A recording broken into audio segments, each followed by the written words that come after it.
I am live right now on Twitch, so join now. Also, join my Discord.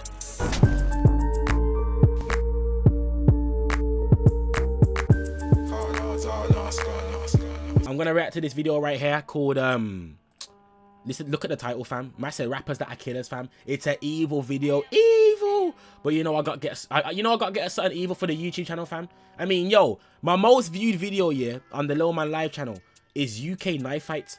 You know how brazy that is, fam? Like, yo, that YouTube channel, yeah, like seeing some brazy stuff. But I don't mind, fam. You get me, fam? Itch by Lil Man, you know what I'm saying? Lil Man, grab Lil Man, talk, Lil Man got a reaction. Yes, you know what I'm trying to say, fam. Guys, listen, yeah, we are streaming right now. You thought I'm trying to say, fam. So if you're watching this on YouTube, yeah, make sure you hit that follow button. Make sure that subscribe button. Also, follow the Twitch, fam. You get me? Join the Twitch family, fam. Guys, we are going crazy with reactions. We're playing games and thing. You get what I'm trying to say? It's a Friday night right now. I feel sick, but the grind don't stop. Guys, listen, yeah.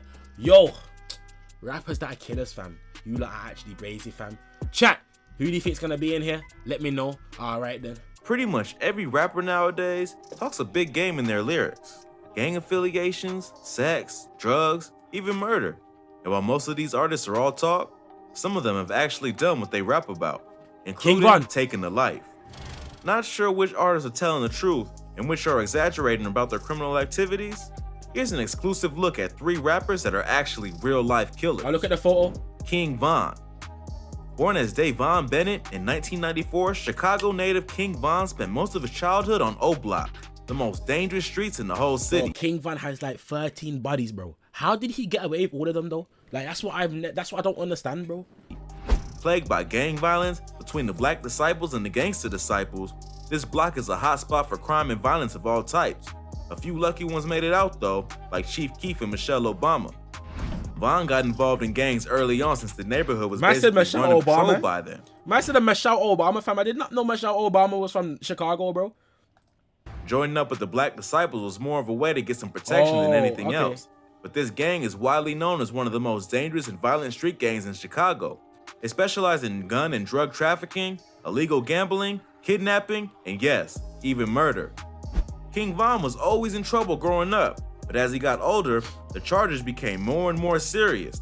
By the time he was 19, he was already in over his head when it came to his crimes. In 2014, Von was at a house party with some friends in a nearby neighborhood. One of the guys at the party, Malcolm Stuckey, kept looking over at Von, sizing him up. This kept happening throughout the night, with Von saying the man was steady eyeballing him during the party. Von didn't like the way he was being stared down by this guy, so he came up with a plan and set him straight. A few hours into the party, Von left with his friend Michael Wade. They headed off in a gray car and returned almost an hour. Man said his friend is called Microwave, fam. I've never heard a person called Microwave before, you know. Von left with his friend Michael Wade. They headed off in a gray car and returned almost an hour later. However, instead of pulling into the driveway as they had before, they parked the car in a nearby alley and headed back towards the party. This time, they were armed. They went to the house, finding Malcolm and a couple others on the porch outside. Without hesitation, Von and Wade pulled out their loaded guns and started firing at the 3 people sitting on the porch. Yo! The main target of the shooting, the staring Malcolm Stuckey, took off running down the street with another man. Michael Ray. They were both shot while running, and the last person on the porch was shot as well. All 3 of the victims were taken to the hospital in critical condition. Later that day, Malcolm Stuckey passed away from a gunshot wound to the head. What the hell? The other 2 survived. While the victims were taken to the hospital, Von and Wade took off in the gray car, but of course, there were tons of witnesses at the party that had seen precisely what had happened and who exactly had done it. It only took a couple of days for them to get arrested. Though both King Von and Michael Wade were armed, Wade was the one that admitted to doing all the shooting. Von kept his mouth shut during interrogation. Still, they were both charged with first-degree murder and attempted murder. 3 years later, the trial started, and in 5 days, the jury found Wade guilty. King Von's charges were dropped, and he was a free man. Gucci Mane. Gucci Mane! Gucci is one of the pioneers of trap rap and has put out a ton of original music, including 72 mixtapes and 13 studio albums. But before he was Gucci, he was Roderick Davis, growing up in Atlanta, getting into trouble as a teenager. Even when his music career started really getting going, he couldn't. I don't know why, yeah, but every time I think of Gucci Mane, fam, I think about that song that he made with Jake Paul back in the day, fam. What you watching? Rappers that are killers. Like, literally, what evil video, bro? Stay out of trouble. Back in 2005, Gucci was in the middle of a feud with fellow rapper Young Jeezy. The two had been throwing disses at each other, and fans were invested in the drama.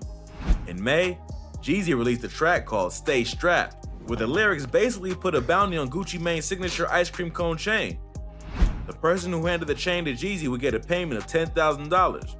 We're not sure if the bounty was supposed to be taken literally, but some people decided it was Bro, that ice cream chain, flipping chain, bro. That ice cream chain, bro, don't even look good, fam. That just looks like balls, bro. Like, I don't know, am I tripping, fam? And like, who eats ice cream like that? Like, who eats like 3 ice cream scoops on top of a cone? Like, when I eat ice cream, fam, I just eat in a bowl or something. The risk to go for it. A group of 5 unknown men showed up at Gucci Mane's place and attacked the rapper, trying to take his chain. He tried to fight them off and got hold of a gun. Reports don't say where that gun came from, whether it was the rappers or the attackers, but it ended up in Gucci's hands anyway. He fired off a shot to get them off him and ended up hitting one of the guys, a rapper named Pookie Loc, also known as Henry Clark. He ended up dying at the scene. 3 days later, his body was found behind a nearby middle school and cops were called. Once it was discovered who was shot, it wasn't long before they put out a warrant for Gucci's arrest on a charge of first-degree murder. When he found out about the warrant, he turned himself in since he was clearly caught. He told officers he had been acting in self-defense and that Pookie and 4 other men were trying to rob him. He must have been pretty convincing because he was released a few days later on May 24th, 2005 after posting a $100,000 bail. The charges hung over his head for a while until they were dropped in January 2006 due to lack of evidence. Snoop Dogg. Snoop Dogg. Oh, Snoop yeah. Dogg is kind of known as the fun. Man, forgot Snoop Dogg, fam, back in the day, but Dr. Dre and them, man, fam, them man were all on it, innit? Rotted. Yo. Uncle of rap at the moment. From his weed-smoking chef sessions in the kitchen with Martha Stewart to his youth football league, his popularity has grown with a broader audience more than any other rapper in the industry. He hasn't always been so accessible, though, and we forget that he had more of a colorful past than we like to think. He was raised on the streets and had been a hardcore Rolling 20 Crips member since he was a kid. So even though he was look how much smoke my man is blowing through them nostrils, bro. You get me? Snoop Dogg's a Crip though, innit? I call Snoop Dogg a Crip, you know. He's a Crip. I think so. I'm not too sure. All I know, yeah, is my man back in the day, yeah, used to do all that flipping Dr. Dre stuff, you get me? And had been a hardcore Rolling 20 Crips member since he was a kid. So even though he was in the middle of recording his debut album Doggy Style and trying to get ahead in the growing hip-hop industry, he still found himself in the middle of a major... I'm not gonna lie, fam. That dog has low-key got batty, fam. Like, bro, no homo, actually. That's not even no homo, fam. Pause, innit? Just pause. And trying to get ahead in the growing hip-hop industry, he still found himself in the middle of a major crime that ended up with one man dead. In August of 1993, Snoop had been having some run-ins with rival gang members. After an altercation earlier in the day, Snoop pulled up on a group of rivals as they were eating at a picnic table on the wrong block. Sitting in the Jeep next to him was his bodyguard, Malik. When they pulled up to the group, one of them, Philip Walter Merriam, stood up. In response, Malik stood up in the open-top Jeep, staring Philip down. Feeling intimidated, Philip reached behind him to grab the gun in his waistband. Malik was faster. Why do Americans have accessible guns like that, fam? It's actually crazy. And pulled out his own pistol, firing from where he stood. Philip dropped to the ground and Snoop sped away in the Jeep. After a couple of days, Snoop felt too much guilt over the incident and turned himself in, facing charges of first and second-degree murder. Of course, Snoop and Malik claimed they had acted in self-defense since Philip was reaching for his own weapon. That weapon was hidden by Philip's friends before the cops arrived, so it wasn't evident that Philip was strapping. Later, though, another associate testified that Philip did have a gun. They saw guns in Walmart to protect him. That, plus the police's incompetence when processing the scene, made it an easy decision for the jury to make. Both Snoop Dogg and the bodyguard were found innocent and were acquitted of all charges. Bro, I can't lie, fam. W video. Listen, yeah. Listen, if you watch on YouTube, yeah, come and join the Twitch, join the Discord. All right, then. Not much said.